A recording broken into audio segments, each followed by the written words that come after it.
Welcome to Log Infinite, Lecture 5, Chapter 9, Refraction of Light. So refraction of light क्या होता है वो अगर हम देखें तो जब भी लाइट कोई एक मीडियम से दूसरे मीडियम में एंटर करती है तो ये दोनों मीडियम की जो सेपरेटिंग सरफेस होती है वहां से लाइट का प्रोपोगेशन का डायरेक्शन चेंज होता है एंड इसी को हम क्या बोलते हैं, रिफ्रैक्शन। कि जैसे देखो यहाँ पे ये PQ जो है वो सेपरेटिंग सरफेस है, यानी यहाँ पर ऊपर कोई और मीडियम है, नीचे कोई और मीडियम है। सपोज कि यहाँ पर वाटर है, सो यहाँ पे एयर होगी एंड यहाँ पे वो वाटर में एंटर करेगा, सो एक मीडियम से दूसरे मीडियम में रे जाएगा। सो ये PQ क्या है, सेपरेटिंग सरफेस है। जो इंसिडेंट रे आ रहा है वो क्या है, AB हमारा एक इंसिडेंट रे है एंड जो रिफ्रैक्टेड रे है वो क्या है, BC। सो यहाँ पे इस रे को जो है एक्चुअल में ट्रैवल कैसे, ऐसे करना था, बट वो यहाँ पर ऐसे जाने की बजाय ऐसे थोड़ा सा चेंज हो गई। सो इसी को हम क्या बोलते हैं, रिफ्रैक्शन। कि जब एक मीडियम से दूसरे मीडियम में लाइट ट्रैवल करती है एंड वो अगर अपने प्रोपोगेशन का डायरेक्शन चेंज करती है तो इसे हम रिफ्रैक्शन बोलेंगे। एंड ये जो है हमें कहाँ पर देखने को मिलेगा, जो दो मीडियम का सेपरेटिंग सरफेस है वहां पे देखने को मिलेगा। एंड यहाँ पर हम ऐसे एक परपेंडिकुलर बनाते हैं, MM जो है वो हमारा एक परपेंडिकुलर है। सो यहाँ पे क्या होगा, ये इंसिडेंट रे एंड ये नॉर्मल, इन दोनों के बीच का जो एंगल है वो क्या बन जाएगा, angle of incidence. Same way यहाँ पर ये रिफ्रैक्टेड रे है एंड ये नॉर्मल है, तो इन दोनों के बीच का एंगल जो है वो क्या बन जाएगा, एंगल ऑफ रिफ्रैक्शन। यही चीज हमने रिफ्लेक्शन में देखी थी, बट उसमें कौन से दो एंगल थे, angle of incidence and angle of reflection.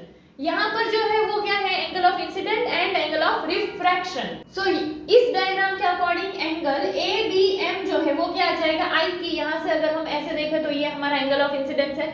Same way अगर हम यहाँ से ऐसे देखें तो ये हमारा एंगल ऑफ रिफ्रैक्शन होगा। नाउ यहाँ पे एक चीज है रिफ्रैक्टिव इंडेक्स। सो रिफ्रैक्टिव इंडेक्स क्या होता है वो अगर हम देखें तो कोई भी मीडियम में लाइट का जो स्पीड होता है कंपेयर टू वैक्यूम में उसका जो स्पीड होता है, इसे हम क्या बोलते हैं, refractive index. And refractive index के हिसाब से हम मीडियम जो है उसे रेयर या डेंसर इस तरह से क्लासिफाई कर सकते हैं। सो डेंसर मीडियम किसे बोलते हैं, तो जो मीडियम में मास पर यूनिट वॉल्यूम जो है वो ज्यादा हो तो उसे हम क्या बोलते हैं, डेंसर मीडियम। एंड जहां पर मास पर यूनिट वॉल्यूम कम होगा तो वो क्या हो जाएगा, रेयर मीडियम। एंड अगर ऑप्टिक्स के हिसाब से देखना है तो ऐसा भी बोल सकते हैं कि जो रेयर मीडियम है वहां पर लाइट का स्पीड ज्यादा होगा कंपेयर टू डेंसर मीडियम, यानी डेंसर मीडियम में लाइट का स्पीड कैसा हो जाएगा, कम हो जाएगा। एंड रेयर में लाइट का स्पीड कैसा होगा, ज्यादा होगा। तो यहाँ पर हमने तीन चीजें देखी, एक है रिफ्रैक्टिव इंडेक्स, रेयर मीडियम क्या होता है, डेंसर मीडियम क्या होता है। सो यहाँ पे सपोज कि ये जो है हमारा मीडियम 1 हो एंड ये है मीडियम 2, तो ये मीडियम 1 का रिफ्रैक्टिव इंडेक्स को हम बोल देते हैं N1 एंड ये जो मीडियम 2 है उसके रिफ्रैक्टिव इंडेक्स को बोल देते हैं N2। नाउ हमारे पास जो है लॉज ऑफ रिफ्रैक्शन है, जिस तरह से हमने रिफ्लेक्शन में देखे थे वैसे ही हमारे पास रिफ्रैक्शन में भी लॉज ऑफ रिफ्रैक्शन है। सो उसमें फर्स्ट क्या है, तो जो इंसिडेंट रे है, जो रिफ्रैक्टेड रे है एंड नॉर्मल है, ये तीनों ही जो है वो सेम प्लेन पर होते हैं। एंड जो सेकंड है वो है कि जो इंसिडेंट एंगल है उस इंसिडेंट एंगल का साइन एंड जो ये रिफ्रैक्टेड एंगल है उस रिफ्रैक्टेड एंगल का जो साइन है उसका रेशियो कांस्टेंट आता है, यानी कि sin I upon sin R equals to constant, ऐसा होगा। सो ये क्या है, इंसिडेंट एंगल का साइन, रिफ्रैक्टेड एंगल का साइन एंड इन दोनों का रेशियो कांस्टेंट आता है एंड वो कांस्टेंट क्या होगा, N21। सो ये N21 क्या है, ये है रिफ्रैक्टिव इंडेक्स। अभी ये कैसा रिफ्रैक्टिव इंडेक्स है, तो N21 जो है उसे तुम लिख सकते हो N2 अपॉन में N1, यानी मीडियम 2 का refractive index with respect to medium 1। अगर यही चीज तुमको ऐसे दी हुई होती कि N1 अपॉन N2 तो क्या हो जाता, मीडियम 1 का refractive index with respect to medium 2, यहाँ पर जो है वो क्या है, N21, यानी मीडियम 2 का refractive index with respect to medium 1 and उसे हम कैसा लिखते हैं, N21, तो इसको कैसे लिखेंगे, N12। एंड ये जो इक्वेशन है इसे हम क्या बोलते हैं, स्नेल्स लॉ। सो ये रिफ्रैक्टिव इंडेक्स डिपेंड किस पर करता है, तो रिफ्रैक्टिव इंडेक्स जो है वो लाइट की वेवलेंथ पर डिपेंड करता है, बट यहाँ पर ये जो एंगल है उस पर डिपेंड नहीं करता है। सो रिफ्रैक्टिव इंडेक्स में अभी हमने देखा था कि रेयर मीडियम हो सकता है, डेंसर मीडियम हो सकता है, तो यहाँ पे ऊपर रेयर हो एंड नीचे डेंसर हो, ऐसा पॉसिबल है। इसका अपोजिट भी पॉसिबल है कि ऊपर डेंसर है नीचे रेयर है, तो यहाँ पर हम दो डिफरेंट टाइप के केसेस देख सकते हैं। कैसे, तो कि एक तो होगा रेयर टू डेंसर वाला, दूसरा क्या हो सकता है, डेंसर टू रेयर, की जो लाइट ट्रैवल कर रही है डेंसर टू रेयर में ट्रैवल कर रही है या तो रेयर टू डेंसर में ट्रैवल कर रही है। सो फर्स्ट हम क्या देखते हैं, सपोज हम फर्स्ट देखते हैं rare to denser. Rare to denser के लिए जैसे ये हो गया हमारा सेपरेटिंग सरफेस यहाँ से ये हमारा ऐसे इंसिडेंट रे आया, ये हमारा नॉर्मल है, एंड ये अगर हमारा रिफ्लेक्टेड रे ऐसे चला गया, जबकि उसको जाना ऐसे था, तो वो जो है क्या नॉर्मल की साइड मूव कर गया। तो ये कौन सा है, रेयर टू डेंसर है। सो रेयर टू डेंसर में क्या होगा कि यहाँ पे लाइट का स्पीड ज्यादा होगा, यहाँ पे लाइट का स्पीड कम है, एंड इसीलिए जो हमारा रे है वो टुवर्ड्स नॉर्मल मूव कर जाएगा। तो यहाँ पे देखो कि ये एंगल ऑफ इंसिडेंट है, एंड ये जो है ये एंगल ऑफ रिफ्रैक्शन है। बट ये रे अगर ऐसे जाता, लाइक कि अगर तुम्हारा ऐसा होता तो I इक्वल्स टू R बनता, बट तुम्हारा जो है वो यहाँ से ऐसे रह गया, तो एंगल कम हो गया, यानी कि इंसिडेंट एंगल बड़ा होगा एंगल ऑफ रिफ्रैक्शन की कंपेयर में। सो एंगल ऑफ इंसिडेंस अगर तुम्हारा बड़ा है एंगल ऑफ रिफ्रैक्शन की कंपेयर में, तो ये जो तुम्हारा आंसर आएगा n/1 वो क्या होगा, 1 से बड़ा आएगा। एंड जब भी तुम्हारा n/1 का आंसर ग्रेटर देन 1 आता है, तो हम क्या बोलते हैं कि जो मीडियम है वो कैसा होगा, रेयर टू डेंसर, यानी कि मीडियम 1 रेयर है, एंड उस मीडियम की कंपेयर में जो सेकंड मीडियम है वो डेंसर है। सो स्नेल्स लॉ के अकॉर्डिंग हम ये पुट कर सकते हैं कि sin I upon sin R equals to n/1, and यहाँ पर n/1 के लिए हमने अभी देखा कि अगर रेयर टू डेंसर जाएंगे तो n/1 का जो वैल्यू आएगा वो क्या होगा, ग्रेटर देन 1, इसीलिए यहाँ पर हमने क्या पुट कर दिया, ग्रेटर देन 1। सो यहाँ पे sin I upon sin R greater than 1 है, तो इसको हम ऐसे भी लिख सकते हैं कि sin I greater than sin R। So final हम क्या बोल सकते हैं कि इंसिडेंट एंगल रिफ्रैक्टेड एंगल से बड़ा होगा। एंड यहाँ यानी यहाँ पर देखो ये कौन सा केस, रेयर टू डेंसर वाला केस ही दिया हुआ है, क्योंकि इंसिडेंट एंगल ये है एंड रिफ्लेक्टेड एंगल छोटा है। ऐसा कैसे बोल सकते हो, यहाँ पर जो है ये पूरा एंगल जो है ना वो यहाँ पर I के इक्वल होता, बट यहाँ पर उसकी कंपेयर में छोटा एंगल है। सो ये वही डायग्राम दिया है, rare to denser, incident ray है, रिफ्लेक्टेड रे है, यहाँ पर एंगल ऑफ इंसिडेंस है, यहाँ पर एंगल ऑफ रिफ्लेक्शन है। सेम चीज अगर हम यहाँ जैसे रेयर टू डेंसर देखा, वैसा किसके लिए देख सकते हैं, denser to rare. Denser to rare यानी क्या कि ऊपर जो मीडियम है वो ज्यादा डेंस है कंपेयर टू नीचे जो मीडियम है, यानी कि लाइट पहले डेंसर मीडियम से आ रही है एंड देन रेयर मीडियम में एंटर कर रही है।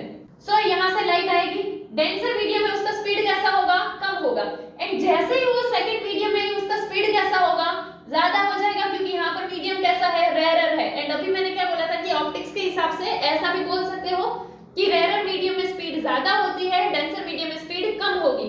सो यहाँ पर जो है ये ऐसे ट्रैवल कर जाएगा। सो यहाँ पे क्या हुआ कि ये जो रे था उसे जाना यहाँ था, ठीक है, यहाँ जाना था, बट वो इस डायरेक्शन में ऐसे मूव कर गया। इस वाले में देखो उसे जाना था यहाँ एंड वो इधर मूव किया था। यहाँ पर क्या था, जाना ऐसे बट इधर मूव किया, यानी कि नॉर्मल से दूर चला गया, और यहाँ पर क्या था, नॉर्मल के पास आ गया था। सो हम ये जो है रेयर टू डेंसर, उसमें क्या बोल सकते हैं कि रे जो है वो क्या टुवर्ड्स नॉर्मल मूव करता है। वही चीज डेंसर टू रेयर में क्या आ जाएगा, अवे फ्रॉम नॉर्मल जाएगा। जैसे यहाँ पर देखो ये इंसिडेंट रे है, ये हमारा रिफ्लेक्टेड रे है, ये रे जो है वो एक्चुअल में ऐसे जाने वाला था, बट वो इस साइड चला गया, नॉर्मल यहाँ था, नॉर्मल से दूर चला गया, इसीलिए डेंसर टू रेयर में क्या होगा, अवे फ्रॉम नॉर्मल मूव करेगा, एंड रेयर टू डेंसर में क्या होगा, टुवर्ड्स नॉर्मल मूव करेगा, कि वो नॉर्मल की साइड चला जाएगा। सो यहाँ पे अगर हम देखें तो ये जो है इसको यहाँ से ऐसे जाना था, तो ये दोनों एंगल इक्वल होंगे, बट यहाँ पर इतना एक्स्ट्रा एंगल आ गया, यानी कि इंसिडेंट एंगल की कंपेयर में एंगल ऑफ रिफ्रैक्शन बड़ा हो जाएगा। एंड जब यहाँ पर कि एंगल ऑफ इंसिडेंट की कंपेयर में एंगल ऑफ रिफ्रैक्शन बड़ा है, तो इसीलिए n/1 जो है वो क्या हो जाएगा, लेस देन 1। एंड जब ये ऐसे लेस देन 1 आंसर आएगा, यानी क्या बोल सकते हैं कि मीडियम 1 जो है वो डेंसर है कंपेयर टू मीडियम 2, या तो क्या बोल सकते हो मीडियम 2 जो है वो मीडियम 1 की कंपेयर में रेयर है। सो स्नेल्स लॉ अगर हम पुट करें तो क्या आ जाएगा, sin I upon sin R equals to n/1, and यहाँ पर हमने देखा कि n/1 का आंसर क्या होगा, लेस देन 1, तो इसको ऐसे भी लिख सकते हैं कि sin I upon sin R less than 1, and then उसको ऐसे लिख सकते हैं कि sin I less than sin R। So last में क्या आएगा, I लेस देन R, जो चीज मैंने यहाँ पर डायग्राम से तुमको बताई थी कि जैसे अगर ये वाला रेयर टू डेंसर, अगर डेंसर टू रेयर होता तो ये रे जो है वो कहाँ, यहाँ जाता, और तो क्या बोल सकते थे, उसको जाना यहाँ था, तो ये इतना एंगल होगा, इतना एंगल एक्स्ट्रा आ रहा है, सो वो क्या बोल सकते हैं, डेंसर टू रेयर। सो इन दोनों में मेन पॉइंट क्या था वो कि अगर हम रेयर से डेंसर मूव करते हैं तो जो रे होगा, रे ऑफ रिफ्रैक्शन, वो टुवर्ड्स नॉर्मल मूव करेगा। वही चीज अगर हम डेंसर टू रेयर मूव कर रहे हैं तो जो हमारा रे ऑफ रिफ्रैक्शन होगा वो अवे फ्रॉम नॉर्मल मूव करेगा, एंड यहाँ पर अवे फ्रॉम नॉर्मल मूव करने की वजह से एंगल ऑफ रिफ्रैक्शन बड़ा हो जाएगा compare to angle of incidence, and यहाँ पर टुवर्ड्स नॉर्मल मूव कर रहा है, इसीलिए angle of refraction compared to angle of incidence. Next, absolute refractive index. So absolute refractive index जो है वो हम वैक्यूम में लाइट का जो स्पीड है उसके रिस्पेक्ट में अगर कोई भी मीडियम में लाइट का जो स्पीड है वो देखें तो उसे हम बोलते हैं एब्सोल्यूट रिफ्रैक्टिव इंडेक्स. सो यहाँ पर क्या आ जाएगा n equals to c upon में v. ये जो c है वो क्या है, speed of light in vacuum.